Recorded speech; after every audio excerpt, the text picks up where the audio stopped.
Assalamualaikum warahmatullahi wabarakatuh.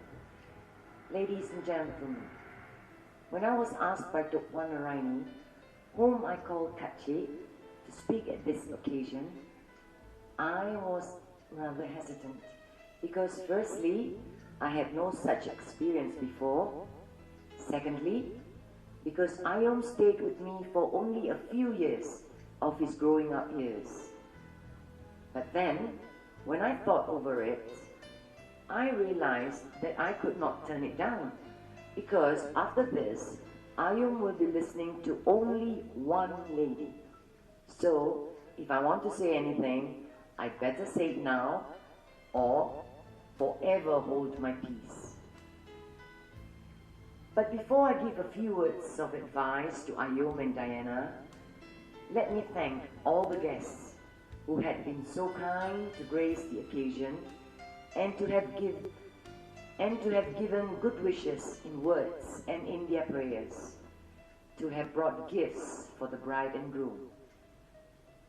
Looking at your smiles, give me the assurance that you do sincerely consented this holy matrimony, and my son Abdul Qayyum and my daughter-in-law Diana shall be the fortunate benefactors to the mercy from Allah.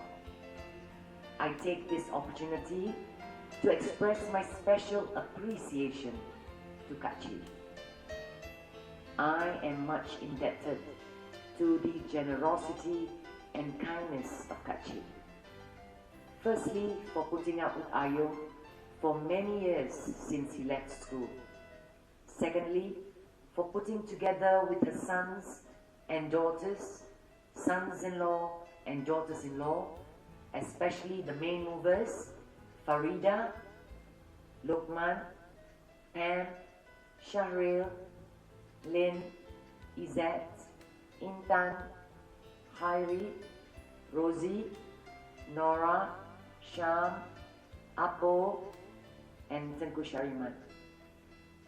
And not forgetting Kachi's two sisters, Makcik Peng and Bibi.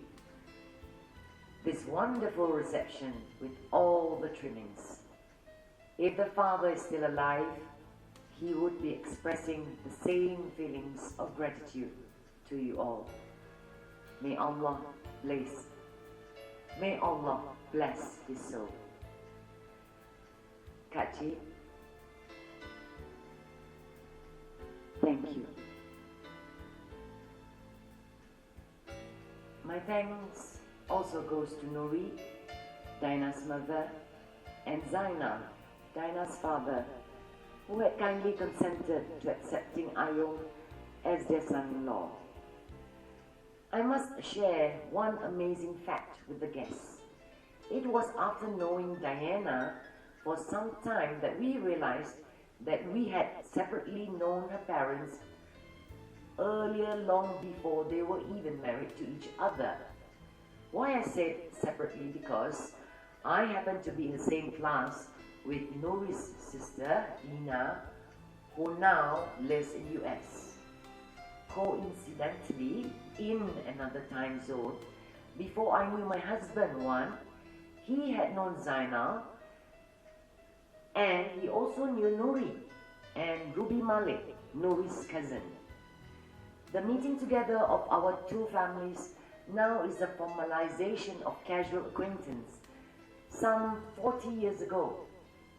I believe it can only be an act of divine interference. We could not have planned it any better. Having Ayom as a child was a wonderful experience because he was sociable, never quarreled with anybody, well liked by friends and relatives. I trust these qualities will be an added advantage to Diana. Although I had not known Diana for very long, but I could already feel that she is a soft-hearted and a soft-spoken person. She is respectful of others, and I have not heard her ever speaking bad of anybody.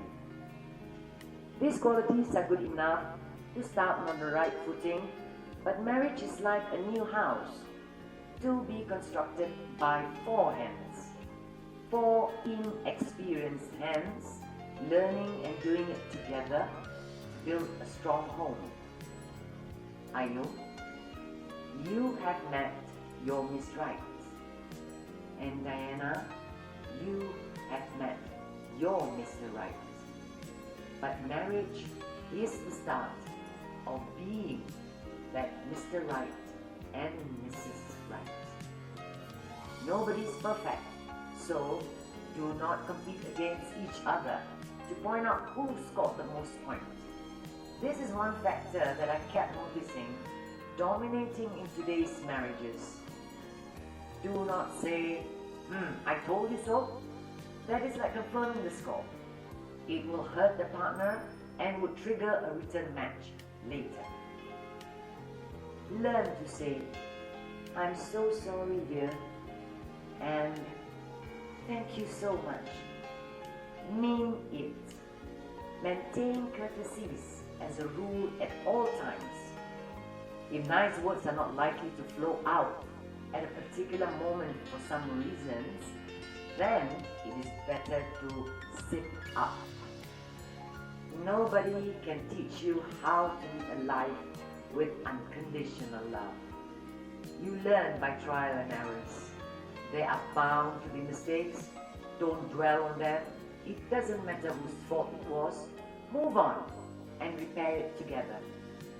The sweetest part that will linger in the memory are the times you can laugh at your own self over silly mistakes that might have looked like a big constitutional error at that instant, but actually it turned out to be nothing big in the end.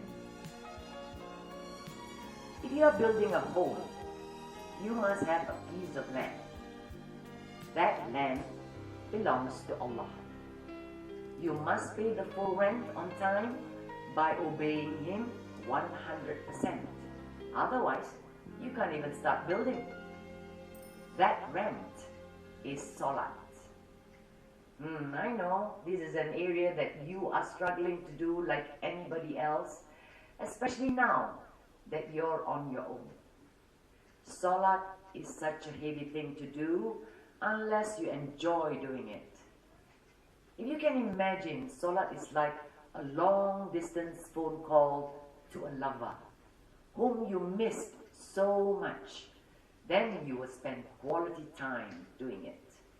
When you are focused during salat, you will begin to enjoy it. Although you belong to each other, do not claim ownership of each other. Both of you belong only to Allah. They say, if you love something, set it free. If it comes back, it will always stay with you.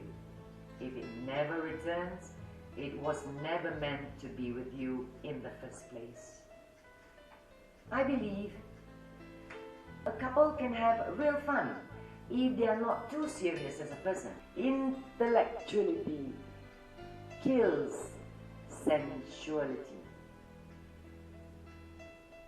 Both of you need to be playful, teasing, finger waving as a joke, pinching and poking just like children. The minute this playfulness is missing, your marriage has gone into the orange alert status. Marriage is a project that will inevitably put you on a planning board. Do not plan for how big your house is going to be or how many cars you plan to own. Instead, plan how many children you would be happy to have. Now let us all assist them with a show of hands.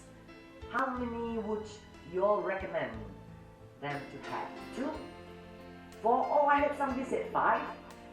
Ayo and Diana, now please take note of the consensus. Mama and Papa will be here to pray for you both, inshallah, while we are still alive.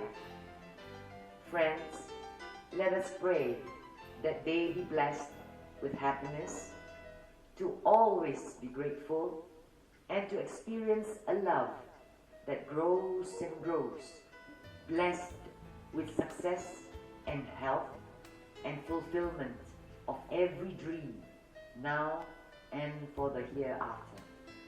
Assalamu alaikum warahmatullahi wabarakatuh.